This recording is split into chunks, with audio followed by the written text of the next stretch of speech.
हमने तकनीक का इस्तेमाल किया था रतिका अपने जीवन को आसान बनाने के लिए, लेकिन तकनीक से हमें जितने लाभ पहुंचे हैं ना, उतनी ही मुसीबतें भी हमारे लिए खड़ी हो गई हैं। बिल्कुल, आज साइबर फ्रॉड के जो मामले हैं वो लगातार बढ़ते जा रहे हैं और जब तक हम ये समझ पाते हैं कि साइबर क्रिमिनल्स जो होते हैं वो हमें किस तरह से फंसा रहे हैं, तब तक ये जो फ्रॉडस्टर है ना सिमरन, ये फ्रॉड करने के नए नए तरीके ईजाद कर लेते हैं। और हमेशा से जो हमारी पुलिस है, हमारे बैंक हैं, हमेशा से हमें अलर्ट कर रहे हैं, हमें ये कह रहे हैं, हमसे अपील कर रहे हैं कि हमें इसके लिए सतर्क हो जाना चाहिए। हाँ, तो आज चाहे हम डेटा क्लोनिंग की बात करें, आइडेंटिटी थेफ्ट की बात करें, आपके फ़ोन पे आने वाले अलग अलग स्कैम मैसेजेस की बात करें, हम ये तो जान गए हैं कि साइबर क्राइम हमारे साथ किसी भी तरह से हो सकता है। बिल्कुल, अगर हमें खुद को सुरक्षित रखना है साइबर क्रिमिनल से, तो हमें जो है उनसे एक कदम आगे चलना होगा।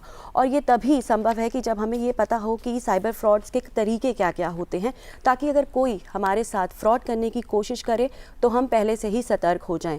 तो साइबर क्राइम और साइबर हाइजीन को समझने के लिए आज हमारे साथ स्टूडियो में इन सभी पर जानकारी साझा करने के लिए उपस्थित हैं साइबर सिक्योरिटी एक्सपर्ट अनुज अग्रवाल जी। आपका बहुत बहुत स्वागत है सर डीडी मॉर्निंग शो में। सर, आपका फिर से स्वागत है हमारे कार्यक्रम में। और सबसे पहले तो ये जानना चाहेंगे कि कौन से अब नए नए तरीके हैं जो साइबर क्रिमिनल्स ने ईजाद कर लिए हैं, जिसके बारे में हमें पता होना चाहिए ताकि हम सुरक्षित रहें। देखिए, साइबर की दुनिया में जैसा कि आपने बताया कि खतरे बढ़ रहे हैं जी, लेकिन तकनीकी का इस्तेमाल हम ज़रूर कर रहे हैं या करते रहेंगे। और वास्तविकता ये है कि डिजिटल इंडिया की सफलता से पूरी दुनिया में हमारा डंका बज गया है कि भारत, हालांकि ये माना जाता था कि एक पिछड़ा और कम पढ़ा लिखा देश है, लेकिन डिजिटल अडॉप्शन और ख़ासतौर पर फाइनेंशियल ट्रांजैक्शंस में हमने दुनिया में सर्वोच्च स्थान हासिल किया है। लेकिन उसके साथ साथ खतरे भी बढ़े हैं। नए खतरों की अगर हम बात करें तो ये त्यौहार का सीज़न है, जहाँ पर हम सभी लोग कुछ ना कुछ ख़रीदारी कर रहे हैं, बाज़ारों में जा रहे हैं या घर बैठे ही ऑर्डर कर रहे हैं। और ऐसे में जो फ्रॉडस्टर्स हैं वो नकली वेबसाइट्स बना सकते हैं और जहाँ पर बहुत सारे ऑफ़र्स की बात करके लोगों को अपनी ओर आकर्षित कर सकते हैं, उनका नुकसान कर सकते हैं। और ख़ास त्यौहार के मौके पर जब आप अपना कोई गिफ्ट किसी को भेजना चाहते हैं, नज़दीकी को मिठाई भेजना चाहते हैं, कोई दूसरी चीज़ भेजना चाहते हैं, तो एक तो आपका फाइनेंशियल नुकसान हो गया और दूसरा आपके मित्र बंधु आपसे नाराज़ भी हो गए क्योंकि वो गिफ्ट जो आपने उन्हें प्रॉमिस किया था वो उन तक नहीं पहुंच रहा है। तो ये एक बहुत बड़ी समस्या है।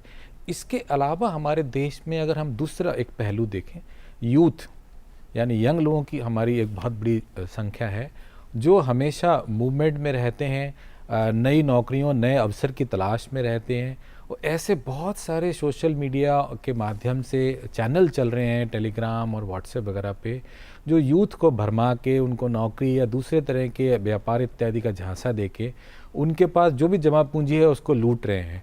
तो ये एक बहुत नए तरह की चीज़ें हमारे सामने आ रही हैं और इनसे बचना और इनसे सतर्क रहना हम सभी के लिए, चाहे हम एक घरेलू व्यक्ति हैं, घर के लिए कोई चीज़ खरीदना चाहते हैं, चाहे हम एक यूथ हैं जो हम एक एम्प्लॉयमेंट या कोई बिज़नेस करना चाहते हैं, सभी के लिए जो है साइबर की दुनिया में सतर्क रहना बहुत ज़रूरी है। बिल्कुल, ये जो नए नए तरीके हैं ये वाकई हमें अट्रैक्ट तो करते हैं, लेकिन इससे हमें सतर्क रहना चाहिए। आजकल हम देखते हैं अनुज सर की जो ऑनलाइन पेमेंट से लेकर ऑनलाइन एजुकेशन है वो सब कुछ डिजिटलाइज हो गया है और ऐसे में जो साइबर क्राइम का जो शिकार होने का जो रिस्क है वो भी बहुत ज़्यादा बढ़ रहा है। तो इसे कम करने के लिए क्या कर सकते हैं? देखिए, आपने एक शिक्षा का क्षेत्र बहुत अच्छा इसको किया, क्योंकि हमारे देश में यंग पॉपुलेशन बहुत ज़्यादा है और बच्चों की बड़ी संख्या है। और कोरोना के बाद से एक क्रांति भी आई है कि घर बैठे या दूरस्थ शिक्षा को बढ़ावा मिला है। हालांकि ये पुरानी कॉन्सेप्ट है, लेकिन कहीं ना कहीं अगर हम देखें तो अब इसका प्रचार प्रसार बहुत ज़्यादा हुआ है और शहरी आबादी बढ़ रही है। यहाँ पर यातायात के साधनों की समस्या को देखते हुए भी, और जो हमारे देश के दूर दराज के लोग हैं जो पहले शिक्षा और दूसरी चीज़ों से वंचित रह जाते थे क्योंकि हर कोई तो शहर में आ नहीं सकता, तो उनके लिए उपलब्ध हो गया है। तो एक और तो जो ऐसे इंस्टीट्यूशंस हैं, संस्थान हैं, इंक्लूडिंग IITs, जिन्होंने बहुत सारे ऐसे कोर्सेज हमारे देश के लोगों के लिए बना के और दूरस्थ माध्यमों से दे रखे हैं कि आप भारत में कहीं भी हो, किसी भी गांव में हो, किसी भी देहात में हो, दुर्गम स्थान पर रहते हो, लेकिन आप IIT जैसे संस्थान से शिक्षा और डिप्लोमा प्राप्त कर सकते हैं। लेकिन कुछ लोगों ने, अपराधियों ने इनसे मिलती जुलती वेबसाइट और वीडियोज़ इत्यादि बनाकर फर्जी जी। कोर्सेज चला रखे हैं, जिसमें एक तो वो पैसे का नुकसान, क्योंकि अगर आपने उसमें कोई एनरोलमेंट फीस इत्यादि दी तो वो आपका नुकसान होता है। जी। और दूसरा, कई बार वो फर्जी डिप्लोमा भी दे देते हैं, ओके। जो अगर आप एम्प्लॉयमेंट या दूसरे स्थानों पर जाके इस्तेमाल करने की कोशिश करें तो आपको पता चलता है कि ऐसी कोई संस्थान मान्यता प्राप्त है ही नहीं, जो कि जो प्रसिद्ध संस्थान है उनके नामों से मिलती जुलती वेबसाइट या बिल्कुल वैसी ही वेबसाइट और वीडियोस बनाकर लोगों को अपनी ओर आकर्षित करते हैं।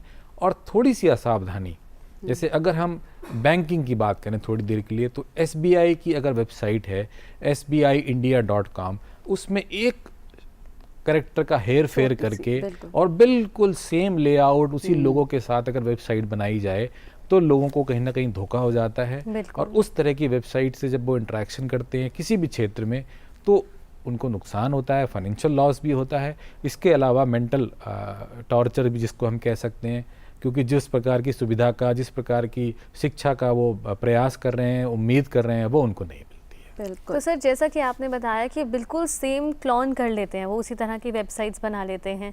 अब मान लीजिए मैं एक कंज्यूमर हूँ या मैं एक स्टूडेंट हूँ, मुझे अप्लाई करना है, बिल्कुल सेम वेबसाइट है, वो तो सच जैसे ही लगती है। अब मुझे कैसे पता लगेगा कि सच और झूठ में कहाँ फ़र्क है, जब प्लान इतना स्ट्रॉन्ग है साइबर क्रिमिनल्स का? देखिए, जो सही वेबसाइट है, अगर हम किसी बैंक की बात करें या IIT जैसे किसी संस्थान की बात करें, तो अगर हम उसको ब्राउज़ करेंगे बिल्कुल फ्लॉलेस चलेगी, उसकी स्पेलिंग में किसी प्रकार की मिस्टेक की संभावना बिल्कुल भी नहीं रहेगी। फिर आप उस पर दिए हुए जो सहायता फ़ोन नंबर्स हैं और ईमेल हैं वहाँ पर भी भेजें। और इसके अलावा अगर आप कोई फाइनेंशियल ट्रांजैक्शंस कर रहे हैं तो HTTPS जो एक ताले का निशान भी बना होता है, उसको ज़रूर देखें कि क्या वो बना हुआ है। कभी भी नगद राशि ना भेजें, ना ही अकाउंट्स में सीधे ट्रांसफ़र करें। हमेशा ऑनलाइन ट्रांजैक्शन में पेमेंट वेबसाइट पर जो पेमेंट गेटवे है उसके माध्यम से ही करें। अगर सही वेबसाइट है तो वो कभी भी आपसे अकाउंट में डायरेक्ट पेमेंट नहीं मांगेगी। और अक्सर ऐसी फर्जी वेबसाइट्स लोगों से सीधे अपने अकाउंट में ट्रांसफ़र करने की बात करते हैं, वो आप कभी ना करें, क्योंकि उसमें RBI का रेगुलेशन नहीं है। जबकि जो पेमेंट गेटवे हैं जो ऑनलाइन ट्रांजैक्शंस के लिए बनाए गए हैं, उन पर RBI यानी रिजर्व बैंक ऑफ इंडिया का पूरा नियंत्रण है।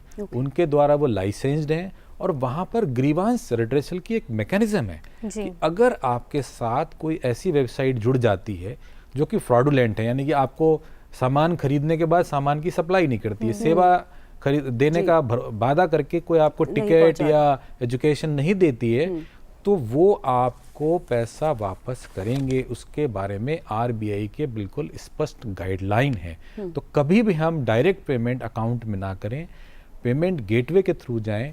और एक चीज़ मैं थोड़ी सी बताना चाहूँगा, हालांकि थोड़ा सा टेक्निकल है, कि पेमेंट गेटवे पर जब आप पेमेंट करते हैं तो एक चीज़ आप रियलाइज़ करेंगे कि जो मेन वेबसाइट है उसके बाद पेमेंट गेटवे की दूसरी वेबसाइट होती है। आप वहाँ चले जाते हैं, OTP के द्वारा आपका ट्रांजैक्शन बाकायदा ऑथेंटिकेट होता है। तो इस पूरे प्रोसेस को जब आप करते हैं तो आप पूरी तरह से सुरक्षित हो जाते हैं। और फिर भी अगर कोई ऐसी वेबसाइट है जो आपके साथ धोखाधड़ी करती है तो आपको पूरा पैसा आपका वापस एज पर RBI गाइडलाइंस मिल जाता है, तो इसलिए सुरक्षित हैं।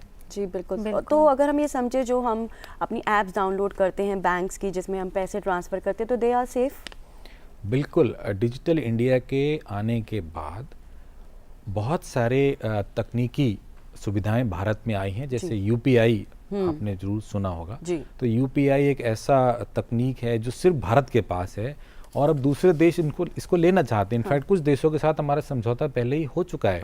और ये एक बहुत ही आसान डिजिटल तरीका है लेन देन का। इसके अलावा जैसे मैंने अभी पेमेंट गेटवे के बारे में आपको बताया, तो डेबिट कार्ड, क्रेडिट कार्ड या नेट बैंकिंग इत्यादि से।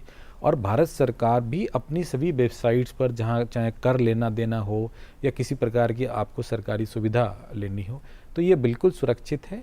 यहाँ पर जो बात आती है वो है साइबर हाइजीन की। जी बिल्कुल। कि जिस प्रकार से हम लोग आज एक्सप्रेसवे का इस्तेमाल कर रहे हैं और जो सुरक्षित हैं, जहाँ पर हम तेज़ रफ्तार से अपनी गाड़ी चला के निकल जाते हैं, इसी प्रकार से इंफॉर्मेशन हाईवे है जहाँ पर 5G आ चुका है और हम बहुत तेज़ी से ट्रांजैक्शंस कर पा रहे हैं, बहुत तेज़ी से सुविधाएं ले पा रहे हैं। लेकिन हाइजीन और एटिकेट्स का ध्यान रखना बहुत ज़रूरी है।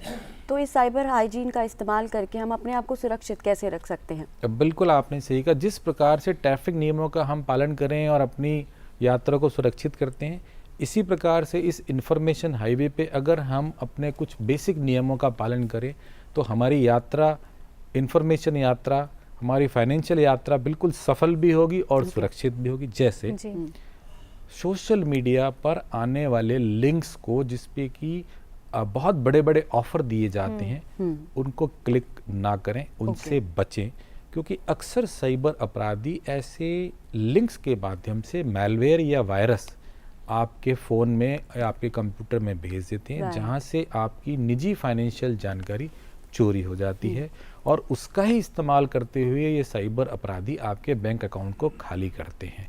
तो उससे हम बिल्कुल बचें, ऐसे किसी भी प्रकार के लिंक्स को क्लिक ना करें। जैसा कि हमने बताया, फर्जी या स्पूफ वेबसाइट से दूर रहें, उन पर भरोसा ना करें। इसी प्रकार से कस्टमर केयर नंबर्स, क्योंकि उनके माध्यम से भी काफ़ी धोखाधड़ी हो जा रही है, उसको प्राप्त करने के लिए कंपनी की अधिकृत वेबसाइट पर ही जाएं या कंपनी की तरफ से जो लिटरेचर आया है, जैसे आपको अगर टीवी ठीक कराना है या कोई और दूसरी चीज़ के लिए कस्टमर केयर की आवश्यकता है, तो कंपनी के लिटरेचर पर जो नंबर दिया है उस पर ही कॉल करें।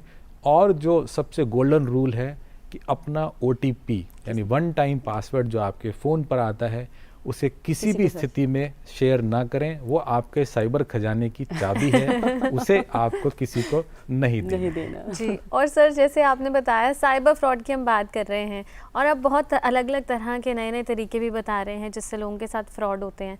तो ये फ्रॉड केवल इंडिविजुअल्स के साथ नहीं होते हैं, आजकल ये बिजनेसेस के साथ भी होते हैं, बड़े बड़े बिजनेस प्लेटफॉर्म्स के साथ होते हैं।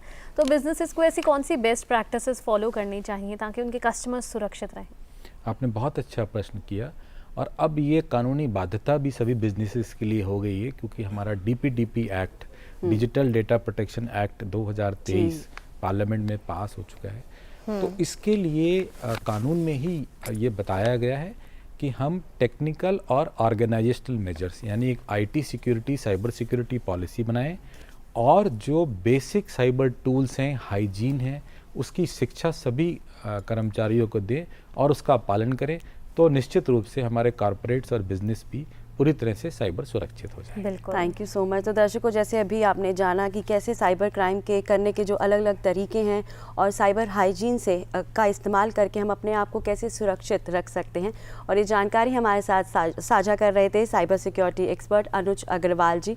सर, आपका बहुत बहुत शुक्रिया DD मॉर्निंग शो में आने के लिए, बहुत बहुत शुक्रिया। और हम अपने दर्शकों को हमेशा ये कहते हैं कि किसी भी अननोन लिंक पर आप मत क्लिक कीजिए, अपना OTP किसी के साथ भी मत शेयर कीजिए, कोई भी अन्य QR कोड है जो वेरीफाइड नहीं है उसे मत स्कैन कीजिए। दर्शकों, ऐसा करने से आप सभी साइबर क्राइम के शिकार हो सकते हैं। और इतनी सावधानी बरतने के बाद भी अगर आपको ऐसा लगता है कि आप किसी भी तरह के फाइनेंशियल फ्रॉड यानी साइबर क्राइम के शिकार हो गए हैं, तो गृह मंत्रालय का जो हेल्पलाइन नंबर है आप सभी के लिए उसे जारी किया गया है 1930। आपकी स्क्रीन पर दिखाया जा रहा है एक वेबसाइट का लिंक, इसे भी ज़रूर नोट डाउन कीजिए, www.cybercrime.gov.in। सतर्क रहें, इन माध्यमों से आप अपनी ऑनलाइन कंप्लेंट्स भी दर्ज करवा सकते हैं। और ये ज़रूर ध्यान रखिए कि आपकी सावधानी ही आपको किसी भी तरह के फ्रॉड से बचा सकते हैं।